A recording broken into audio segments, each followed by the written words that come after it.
fidèle téléspectateur dal leen ak jàmm ci seen émission bi di li ci biir dëkk bi tey nag dañ dee dal di ànd ak ki nga xam ne moom mooy Almami ñu waxtaanee lépp li nga xam ne moo di po ci campagne bi Almami salaamaaleykum. Aleykum salaam Mtaga maa ngi nuyu ñëpp en fait je m'appelle Almami comme vous venez de le dire je suis membre du comité exécutif de la COJER de Saint-Louis également le coordinateur du maire départemental de Saint-Louis.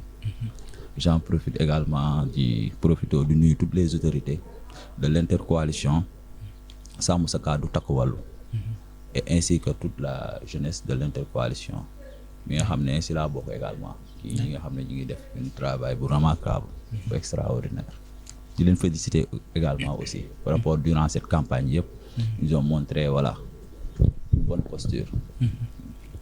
Almami depuis ba campagne bi commencé ba léegi on a notifié des violences politiques déjà ci loolu lan nga ñu mën a wax ci yile ñawteef.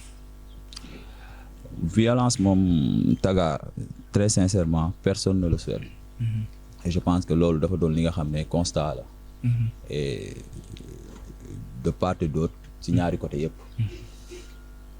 Mais violence ñu ngi koy gën a noter si ñi nga xam ne ñoom ñoo nekk tey au pouvoir. ñi nga xam ne si violence dañ doon opposé woo. ñu yaakaaroon ne une fois au pouvoir peut-être ça va changer. Mais ce sont les mêmes choses yi nga xam ne qui se répètent. ñoom ñooy dégager voie de la violence. Mais il y a des faits également qui démontrent que violence yëpp ñu ngi dëppoo le plus ci côté opposition. Non, pas du tout. Pas du tout fii si wax violence. Le parti au pouvoir la mën a wax ne moom ñoo fii menacé en direct ñëpp dégg nañ fii. yàggul dara Abbas Fall. wax ne ñëpp génne ay jaasi ak ay fetal devant tout le monde. Sénégalais yëpp ubbi seen bay gër di gis. le lendemain ñu ñëw gis le siège de Barthélémy Diaz. mooy siège bu taxaw Dakar. attaqué. ba pare ñu taal ko. yi nga xam ne précédé na ay menaces su Abbas Fall. encore ay quelques jours plus tard. ñu gis benn agression bi nga xam ne caravane Sonko def na ko sur la population de Koungheul. Devant tout le monde c'était en direct. On a vu des gens qui avaient des machettes. Mais parlons de Barthélémy Diaz ci côté boobu noonu. Non avant il faut nga continuer parce que tu m'avais posé une question comme si c'est l'opposition ñoom ñooy mener la violence. Mais c'est les faits qui ont démontré cela. Non, moi je te parle également des faits. Donc ay faits yi nga xam ne c'est notoire. Et récemment aussi ci opposition bi côté Mansouris événement yi amoon fii nii à Saint-Louis récemment gis nañu aussi que il y a des faits qui démontrent qu'il y avait des machettes et autres ces formes de violence ñu ngi démontre également que c'est dans le cas de l'opposition. En tout cas pour les violences yu ñuy wax Saint-Louis. Très sincèrement ñun on avait mené notre caravane en paix. Peut-être il y avait des dérives yi nga xam ne ay ripostes laa ko mën a jàppee. Parce que il y avait des jeux de pierre yi nga xam ne c'était organisé. Donc des caravanes boo attaqué attends-toi à des ripostes. loolu laa ko mën a noonu lañ ko gisee. Mais est-ce que tamit c'était pas orchestré? Comment dire? C'est-à-dire mu nekk benn mise en scène en quelque sorte. Non, on n'était pas venu pour ça très sincèrement. Parce que mais il y a des dires quelque part ci côté boobu. Non dafa am benn affaire bi nga xam ne nag il faut que ma leeralal la. waaw c'est ça. C'est la première fois ñu gis parti au pouvoir bi nga xam ne. mayul opposition jàmm. bi nga xam ne opposition moom moo ko daan def. di yooxu comment dire une caravane du pouvoir. wala ñuy def loolu on a vu c'est le pouvoir même. ñi nga xam ne les gens yi nga xam ne ñoom ñoo nekk du côté du pouvoir. ñoom ñoo commencé wane crainte boobu noonu jusqu'à même attaquer. La caravane de l'opposition. Et c'est ignoble et ce sont des actes yi nga xam ne voilà pour préserver la paix nous on pensait que peut-être ñoom ñoo ci waroon jiitu. Mais ay at ci ginnaaw APR aussi était à leur place. waaw ñu ngi fa woon. mais très sincèrement est-ce que on a mené ces genres de bataille violent wala nga gis benn autorité APR menacer directement l'opposition jusqu'à même exiger ay nit ñu dem assiéger kër jàmbur.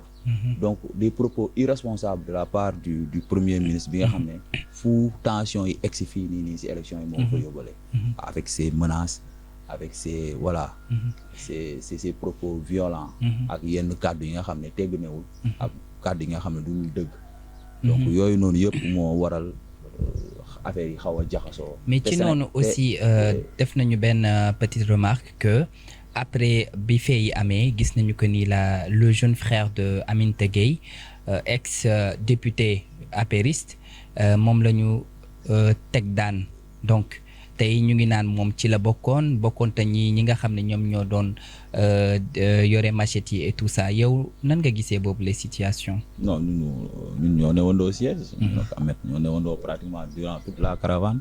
Ahmed yorewul woon manchette yoru ko woon kenn yoru ko woon sax pour que nous n'étions pas préparés à ça. mais ñu ngi naan la loi détient des preuves. Quelles preuves? Donc on a vu des vidéos donc. On va laisser donc bugguma ci xuus parce que dafa am benn enquête bi nga xam ne. waaw effectivement c'est ça il y a des arrestations effectivement c'est ça. donc am na li nga xam ne mais lu ma war a wóor de wóor. donc Ahmed n'a jamais. donc tenu dans sa main téye ci loxoom. li nga xam ne mooy marché bi. mais yaakaar nga ne mais comme tout le monde. on était dedans on était dans la caravane on a dansé donc on a. Pratiquement saafante ñi nga xam ne ñoo ànd ak ñun suñu ay militants donc ñu def une caravane exceptionnelle. Peut-être am na benn quelques dérives yu am au niveau du marché sort. donc mais après à part tout ça donc on a fait une très bonne caravane. mais yaakaar nga ni que violence wala discours rek tax na nit ki gagné. non très sincèrement. Pourquoi? Mais vous savez Sénégal nag dafa am benn affaire bi nga xam ne depuis la venue de Pastef dafa am lu mu installé quoi benn climat bi nga xam ne ñun nous n'avons pas l'habitude di dundee noonu te loolu la moo ko waral kii di may tuuti cité son nom kii di Ousmane Sonko daf fi indi xeetu politique bi nga xam ne dafa rax soxor il a utilisé des affects ay nit lay jël seen coono wala seen naqar dóor ko ci kaw nit jël ay nit ñi ñoo sàcc réew mi moo tax yéen ñi amuñu liggéey ci ay fen ci donc il fait une forme de manipulation selon yow manipulation bi nga xam ne maanaam loolu mooy indi benn genre rancune ci xolu sénégalais yi nga xam ne xamuñu ko woon mais yéen tamit seen yéen tamit almaami seen forme de politique ci seen leader dañ ko comprendre gars yi sax ñu ngi xaar que kañ lay parachute bi di atterrir quelque part parce que tey jii nii Macky Sall boobu moom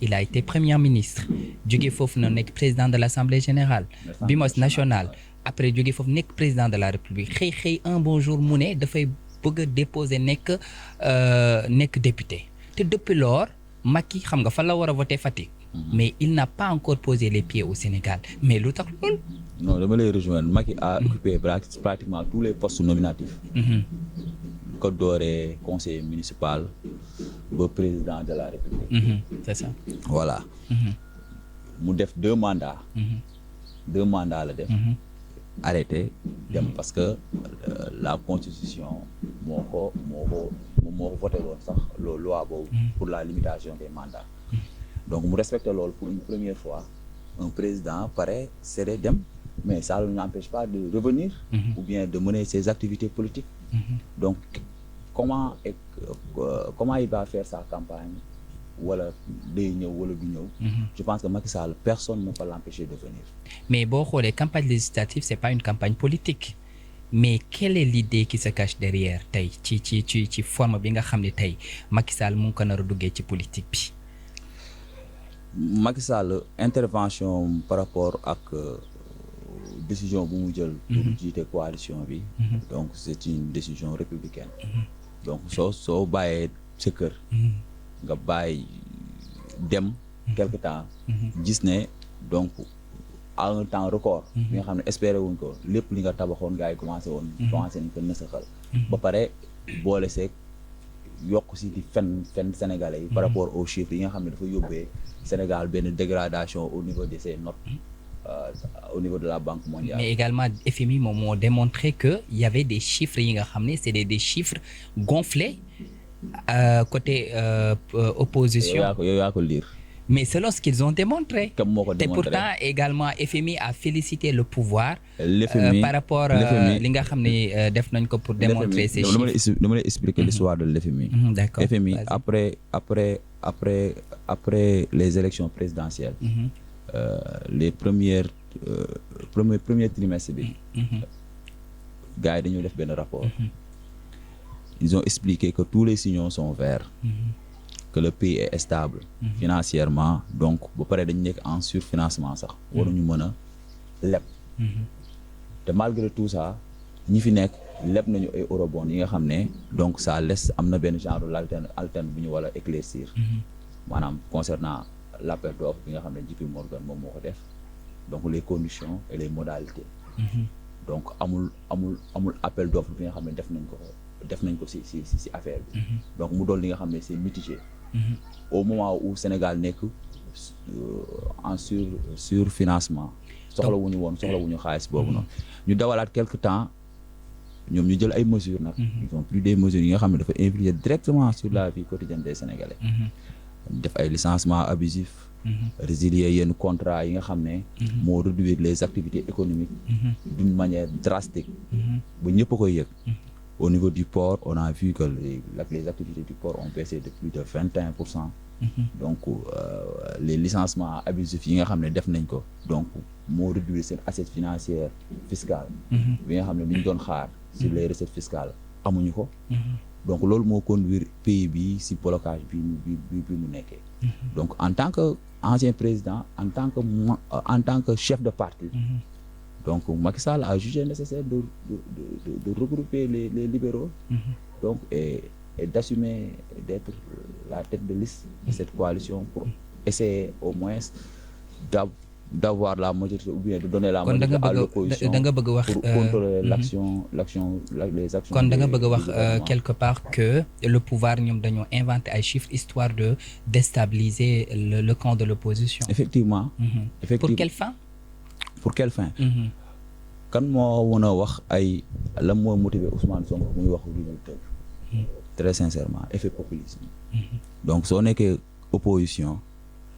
Donc pour yow da nga bëgg a wax ne juste qu'il s'est fait du buzz politique en quelque sorte. Non, Ousmane Sonko moom très sincèrement dafa yor ay xaram yi nga xam ne lu mu leen wax. Non, mais il est désiré par la population. Déjà population? La campagne qu'il a eu à faire récemment aussi a démontré on le cela. saura le 17 Inch'Allah. D'accord. Léegi yéen man j'ai vu également que le parti de l'opposition comme Macky Sall, il s'est relié avec ses camps yi nga xam ne ils n'étaient pas ses alliés. Comme l'exemple de PDS, par exemple tey jii Macky Sall moom noonu ci ba mu nekkee woon président au pouvoir ñu nekkoon di daw ci ki nga xam ne moom mooy Karim pour tëjlu ko.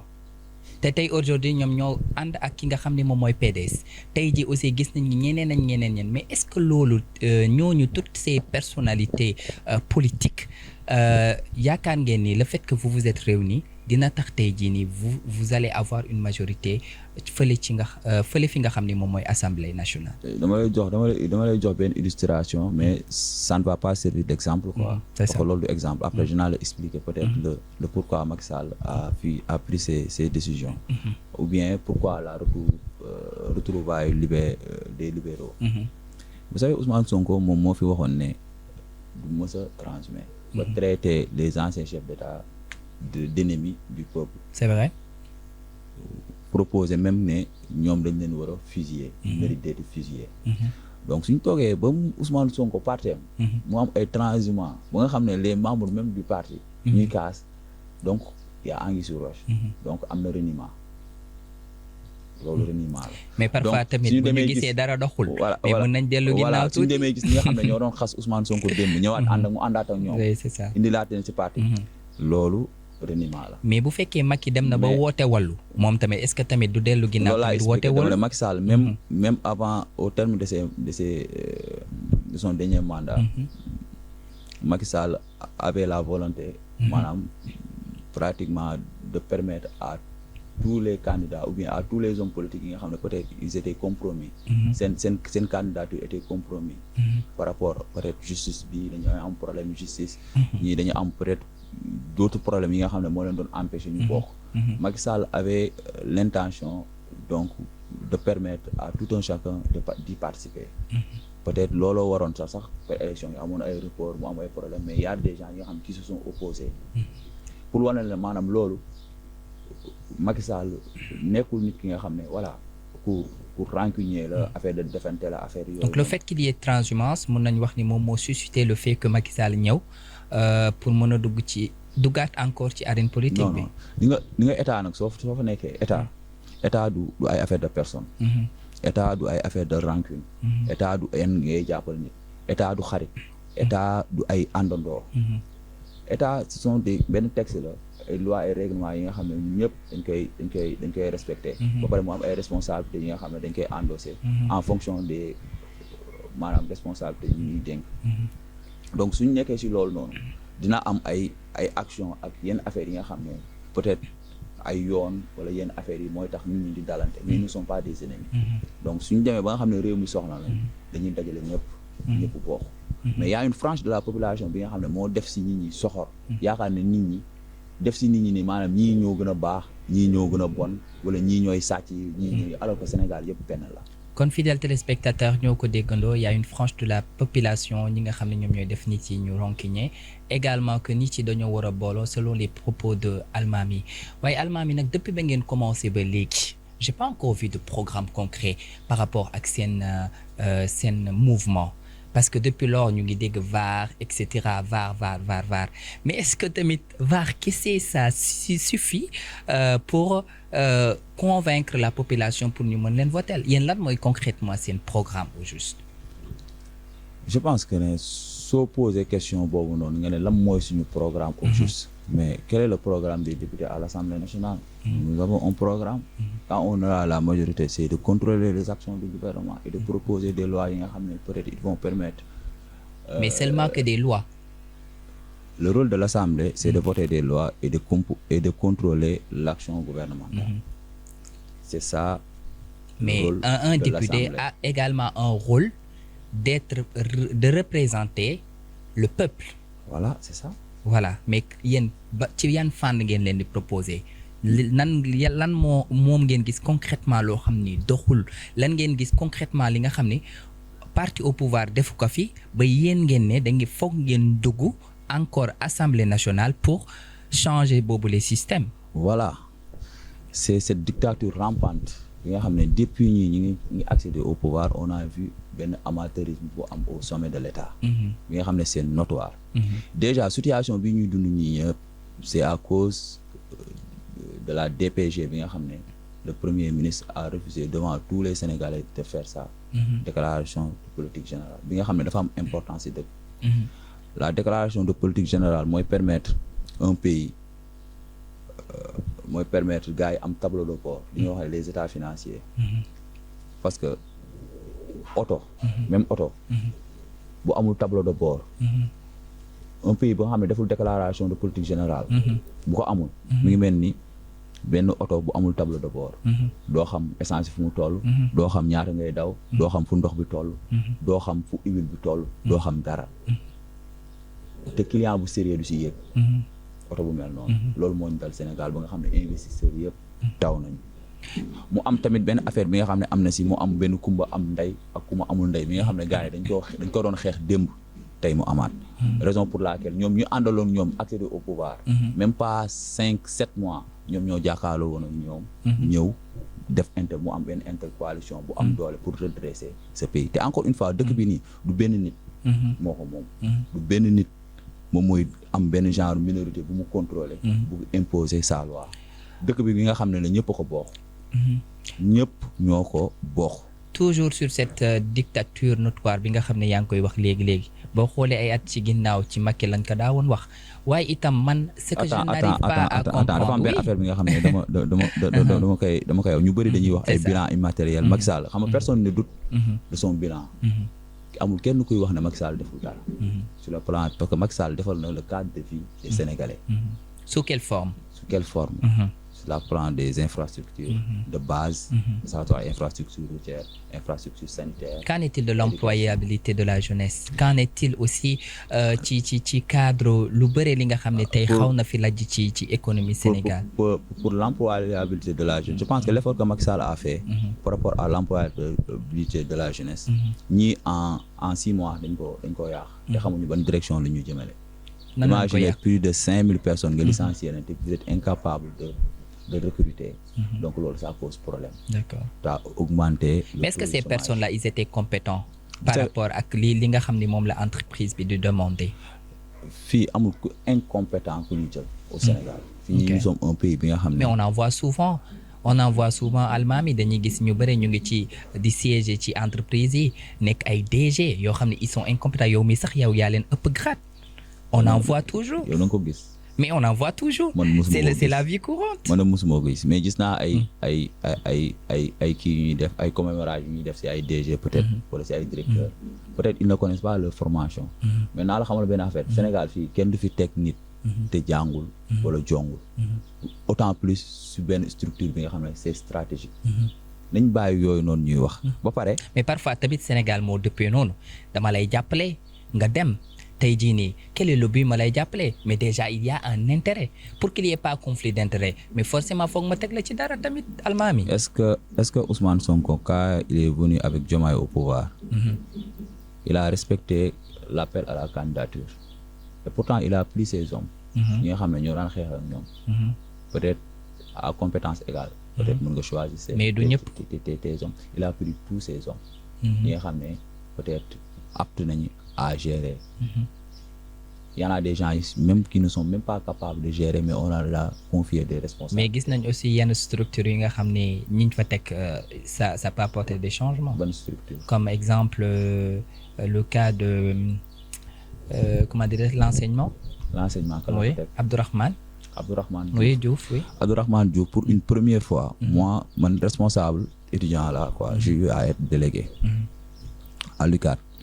Pour une première fois, ñu gis ne sur je ne peux pas parler de chiffres mais je l'ai pas en tête mais je devais même là si j'avais en tête que vous me posez cette question dinaa la si jox ay chiffres exacts mais quand j'ai vu le taux d'inscription des nouveaux bacheliers j'étais ébahi parce que je ne peux pas comprendre pendant l'ouverture du campus oui, c'est ça, le moment de l'enrôlement, oui, c'est ça. Au moment de l'enrôlement. Oui. Les nouveaux bacheliers ont complètement boycotté cette plateforme. Pourquoi? Absence de communication, absence de politique d'intégration, d'information par rapport aux étudiants nouveaux bacheliers. Pour une première, on a un taux de participation très faible des étudiants inscrits au niveau du campus. Mais vous ne pensez pas que ce sont les amicales qui devaient s'en charger plus davantage pour mener accompagner ces nouveaux bacheliers? Les différentes amicales, ça existe dans les universités? Les différentes amicales? Qui existent dans les différentes universités? Les amicales gèrent leurs facultés. Ce sont les étudiants qui sont régulièrement inscrits dans cette faculté, qui sont peut-être sous la responsabilité de ces amicales-là. Mais les étudiants qui ne sont pas encore inscrits sont des élèves. Peut-être ils ont des titres d'étudiants, mais ce sont des élèves qui ne sont pas encore inscrits au niveau de l'université. Donc il devait avoir une politique peut-être d'information ou bien de rapprocher les populations, peut-être la population étudiante, élèves, nouveaux bacheliers, pour leur permettre de s'inscrire au niveau du campus. Parce que nous, à notre génération, c'était la première promotion pratiquement de campus avec le professeur Mary Teuw Niane comme ministre de l'enseignement supérieur. Mais quasiment toutes les personnes qui ont réussi leurs examens de baccalauréat pratiquement se sont inscrits dans cette plateforme. D'accord. Donc pour revenir au sujet Almami. J'ai pas encore terminé. Oui, allez-y. Et également au niveau des bourses qu'on avait complètement réglé. Donc le Sénégal, on a vu le problème des bourses des étudiants refaire surface. Mais il y avait des problèmes, surtout ci bi Macky nekkee woon au pouvoir. Il y avait des problèmes, mais les problèmes... Beaucoup de problèmes. Macky a trouvé des problèmes. Les problèmes des étudiants c'est autant mais tey parti au pouvoir ba ñu ñëwee tamit ils ont croulé avec des dettes te dettes yooyu noonu vous ne pensez pas que loolu tamit taxul tey mu seen liggéey xaw la jutu quelle dette? Oui, les dettes par exemple ci côté secteur yu bëri tey jii nii comme le domaine de l'enseignement et cetera tey le cas de l'UNCHK par exemple ñi nga xam ne ils avaient leur connectivité est-ce que xam na ni un dette de 1,5 milliard auprès de la Sonatel a été laissé par la partie au pouvoir? Vous savez, vous me parlez des dettes particulières, alors que dans le budget de l'État, vous savez, le budget, c'est l'ensemble des recettes et les dépenses de l'État. Et les dépenses, ces dettes-là en font partie. Donc, globalement, le parti au pouvoir, après les élections, le parti qui était là, ça veut dire Macky Sall en personne, avec son gouvernement, leur a laissé pratiquement 7 000 milliards. Ce n'est pas anodin. 7 000 milliards. Alors que Macky Sall, quand il venait au pouvoir, Abdoulaye Wade lui avait dit que vous ne pourriez pas payer les salaires. loolu ñëpp ko doon dégg. D'accord. Donc gars yi nag bu ñu nekk fii à un moment ñu dem ba accéder au pouvoir wax ne 2 mois ñu soppi dëkk bi 2 mois dëkk bi neex dem ba ci. loolu c'est pas possible. si tefe si. ne leen ñun suñu accéder au pouvoir jën yi dañuy tambaambaal dañuy ñëw comme c'est pas possible. Vous pensez que c'est une forme d'illusion? C'était du populisme. Ils ont vendu du vent aux Sénégalais. Et les Sénégalais ont cru à cela. C'est ce que vous ont voulez cru dire. dans un premier temps. Mais avec les législatives, vous verrez que les Sénégalais ont... D'accord. Pour revenir toujours ci wàllu législatif yi yow Almami vu votre expérience vu votre expertise ak compétence yi nga xam ne yow am nga ko en tant que responsable politique pourquoi yéen seen parti bi nii y a moins de jeunes ci députés yi nga xam ne ñoom la ñu faire passer à l'Assemblée nationale? Il n'y a pas moins de jeunes. Il y a moins de jeunes. Vous savez, nous sommes dans Mais pourquoi? Nous sommes dans une intercoalition. Intercoalition. Donc, et les jeunes sont représentés.